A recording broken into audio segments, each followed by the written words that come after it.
Müəllimlər, xoş gördük hər birinizi. İbtidai sertifikasiyaya hazırlaşan müəllimlərimiz üçün 10 qəbul tipli sualın izahını təqdim edirəm.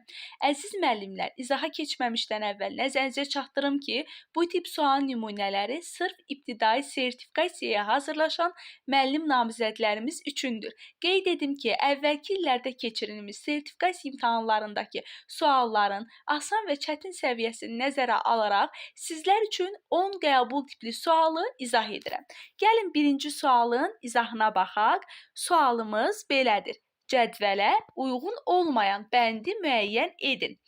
Elə bil, sanki modal sözləri vergüllə işlənmir.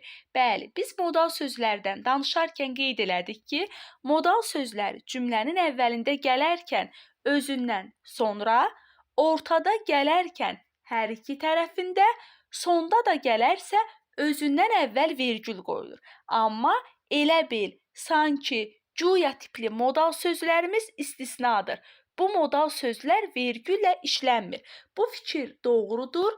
Doğrunun da qabağında doğru yazıbdır. Bizə deyir uyğun olmayan. Ona görə A-nı çıxırıq. Sonra B variantına baxırıq. Desə də inanmırdıq cümləsində ədat işlənib. Bəli, biz demişdik ki, sasə üstə gəlinsin, da, də bərabərdir nəyə? Ədata. Yəni, buradakı da, də ədat funksiyasındadır. Burada deyir, ədat işlənib. Bu fikir doğrudur. Doğrunun da qabağında doğru yazıldığına görə B-ni də variantlardan çıxırıq. Sən çıxdın qarşıma duzla, çörəklə cümləsində qoşma işlənmişdir. Bəli, buna duz və çörək və deməyin, belə etməyək, təkrarlanan sözlərin üzərindəki lalə qoşma funksiyasındadır. Duzla, çörəklə burada təkrarlanır. Nədir? Qoşmadır. Bu fikir doğrudur. Doğrunun da qabağına doğru yazıldığına görə C də gedəcək. Çünki oldun dəyirmançı, çağır gəlsin dən Koroğlu. Cümləsində bağlayıcıdan sonra virgül olmamalıdır. Bəli, burada bağlayıcımız çünkidir. Çünkidən əvvəl virgül olur. Bu fikir doğrudur, amma qabağında yanlış yazıldığına görə uyğun olmayan fikir D variantındadır. Məndə bircə manat pul qalıb cümləsində qoşma işlənib. Xeyr, bu cümlədə qoşma yoxdur. Bu fikir yanlışdır. Yanlışın da qabağına yanlış yazıldığına görə uyğunluq gözlənilir. Uyğunsuzluğu soruşduğuna görə cavabımız olur D variantı. Sırf sertifikasiya qəbul tipli sual nümunəsi. Niyə belə sual düşərmi? Məncə düşməz. Ona görə də deyirəm ki, bu suallar miqçilər üçün yox, sertifikasiyaya hazırlaşan müəllimlərimiz üçündür. Qeyri-müəyyən miqdar sayının işləndiyi cümləni müəyyən edir. Qeyri-müəyyən miqdar sayı deyəndə müəyyən deyil. Biz onun miqdarını bilmirik. 8-cilər zəngi həvəslə gözləyirdilər. 8-ci ıncı üstü 4 şəkilsi sayın hansı məna növünü yaradır? Təbii ki, sıra sayı. A variantı gedir. Birisi bu suala cavab verməli idi. Biri burada nədir? Əvəzlik funksiyasındadır. Deməli, bunu çıxırıq, say deyil. 40 gün, 40 gecə toy etdilər. 40. Burada nədir? Müəyyən miqdar saydır. Yəni, toyun neçə gün, neçə gecə davam etdiyini konkret şəkildə bilirik. Deyini də çıxırıq. Bu gün xeyli danışdın.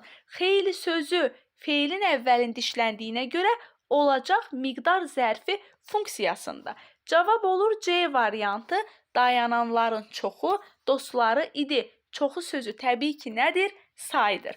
Cavabımız olur C variantı ki, qeyri-müəyyən miqdar sayı işlənib C variantında. Baxırıq 3-cü suala. Deməli, deyir ki, tünd qara hərflərlə verilmiş sözlər əsasında uyğunluğu müəyyən edin. Vətən eşqi onun ürəyində idi. Vətən eşqi yox, vətənin eşqi. Vətənin nə olacaq? Qeyri-müəyyən yiyəlik halda olacaq.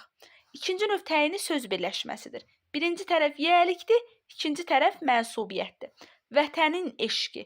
Yəni, nə edirik? Deməli, yazırıq. 1, 2, 3. Başlayırıq uyğunlaşdırmağa. Nə oldu? Yiyəlik hal. Yiyəlik halın qabağına gəlin yazaq A variantını. Uşaq həyətdən oyuncaq tapdı. Yox, oyuncağı tapdı.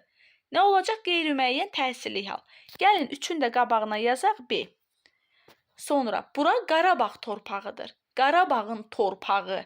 I nədir? Mənsubiyyətdir. Üzərində yalnız mənsubiyyət varsa nə sayılacaq? Adlı xal sayılacaq. Birə də nə yazırıq? C yazırıq. Sonra dünyada ən böyük göl Xəzər dənizidir. Xəzərin dənizidir. Düz deyəcəksiniz müəllim, axı demək olmur. Deyə bilməsək də yenə də burada mənsubiyyəti görürüksə, bunu biz nə götürürük? Yəlik götürürük. Qeyri-müəyyən yəlik. 2-yə də D yazırıq. Fikrin mənə aydın olmadı. Sənin fikrin, öz fikrin. Buradakı in nədir? Mənsubiyyət deməli adlı xaldadır. 1C, 2AD, 3B. Cavab olur E variantı. Yenə deyirəm, miqdə belə sual gözləmirik.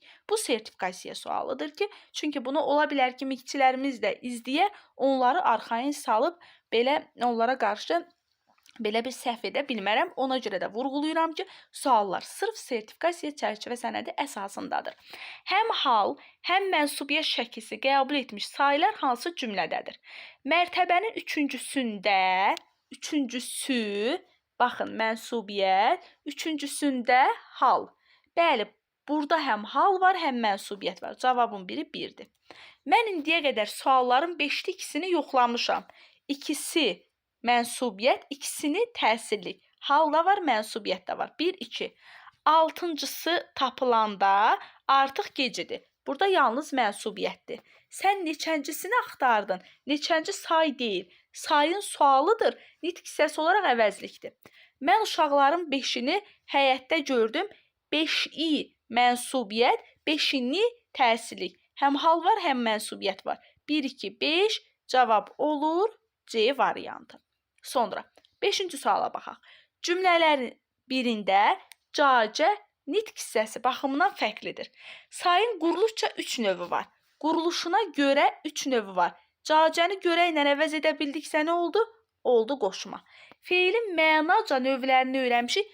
Mənasına görə növlərini. Görə ilə əvəz elədik, oldu qoşma. O, boyca məndən uzundur. Boyuna görə məndən uzundur. Görə ilə əvəz elədik, qoşmadır. Bunu o məncə bilmir, mən qədər bilmir. Qədərlə əvəz elədik, oldu qoşma funksiyasında. Rəhim indicə həyətə daxil oldu. Baxın, demişdik ki, sifətlərin, sayıların, zərflərin üzərinə artırılan cacə olur ədat funksiyasında. İndi zaman zərfidir. Üzərindəki cacə nədir? Təbii ki, ədatdır. Sonra, məsələn, sayılarda 2C, 2 saydır, üzərindəki cacə ədatdır.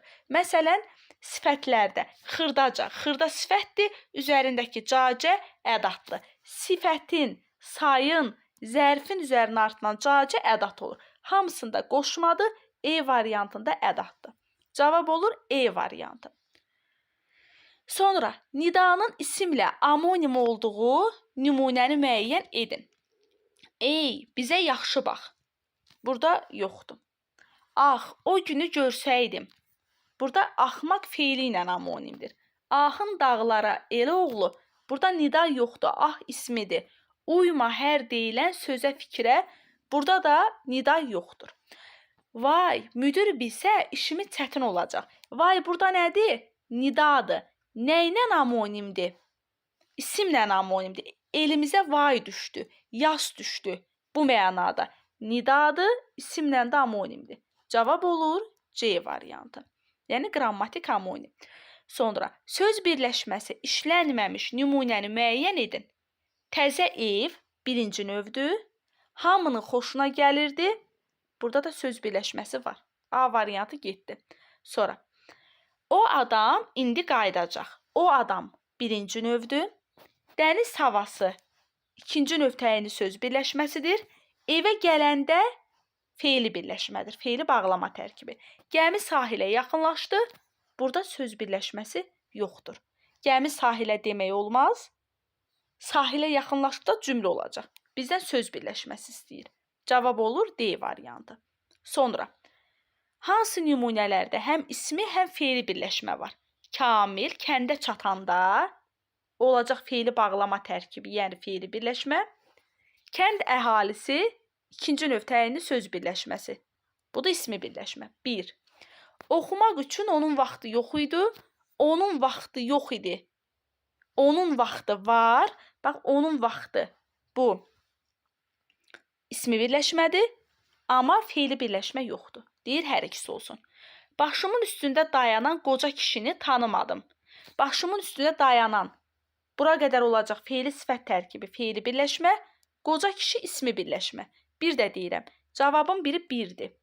Sonra biri 3-dür. Uşaqlar evə gələndə feili bağlama tərkibidir, yəni feili birləşmədir. Səhər küləyi ismi birləşmədir. 1, 3, 4. Belə variant var, bəli, B variantı. Bir də baxaq bu suala. Kamil kəndə çatanda. Bura qədər oldu feili birləşmə. Kənd əhalisi oldu ismi birləşmə. Deyir, hər ikisi olsun. Oxumaq üçün onun vaxtı yox idi. Onun vaxtı ismi birləşmədir, amma feili birləşmə olmadığına görə ikini çıxırıq. Başımın üstündə dayanan feili birləşmə, qoca kişi ismi birləşmə. 1, 3. Uşaqlar evə gələndə feili birləşmə, səhər küləyi ismi birləşmə. 4. Fəridənin sifəti ciddi görkəm aldı. Fəridənin sifəti ismi birləşmə, ciddi görkəm ismi birləşmə. Deyir, həm ismi olsun, həm feili. 1, 3, 4. Sonra baxırıq 9-cu suala. Altından xətt çəkilmiş sözlərin morfoloji adını, yəni nitq hissəsini ardıcıllıqla müəyyən edin. O təzə patları tikə-tikə uşaqlara nağıl deyirdi. Bəlkə də təzə paltar olmalıymış burada. O təzə paltarı, belə deyək, tikə-tikə uşaqlara nağıl deyirdi. Tikə-tikə, tikərək demək olur, olur. Nə olacaq? Feili bağlama, ara qərəklə əvəz elədik. Feili bağlama. Əti tikə-tikə doğrayıb qazana yığdı. Hə, tikə-tikə, necə, nə tərzdə? Bu nədir? Zərfdir. Cavabımız olur E variantı. Sonra 10-cu suala baxırıq. Feilin morfoloji təhlilində yanlış fikri müəyyən edin. İndi o yeni qayıq düzəldir. Təsdiq feildir, bəli. İnkar olması üçün üzərində gərək mamə ola. Təsdiqdir. Məlum növdədir. Gəlin baxaq. Düz, düzəl, düzəlt, düzəldir. Bəli, özü düzəldir. Doğrudur, məlum növdədir. Düzəltmə feildir. 2 dənə leksik şəkilçi var. Xəbər şəklindədir. Düz, düzəl, düzəlt, bəli. Feilin kökünə və ya başlanğıc formasını artıran qrammatik şəkilçi zaman şəkilsidir. Zaman şəkilsidirsə, bu da olur xəbər şəkli. Dır şəxs şəkilsidir. Bu sözdə dır şəkilsi yoxdur. Müəllimlə düz, düzəl, düzəlt, düzəldir. T üstə gəlinsin, ir var. Dır yoxdur. Yanlış cavabımız olur E variantı. Bu da bizim oldu 10 qəbul tipli sertifikasiya çərçivə sənədinə uyğun sualımız. Əgər suallarımızın davamlı olmağını istəyirsinizsə, videonu rəylər bölməsində qeyd edin. Bizə dəstək olmaq üçün kanalımıza abunə olun, videonu bəyənin, paylaşın ki, biz də sizin bu dəstəyinizdən motivasiya alaraq hər gün belə qəbul tipli sual izahlarını kanalda yükləyək. Sağ olun.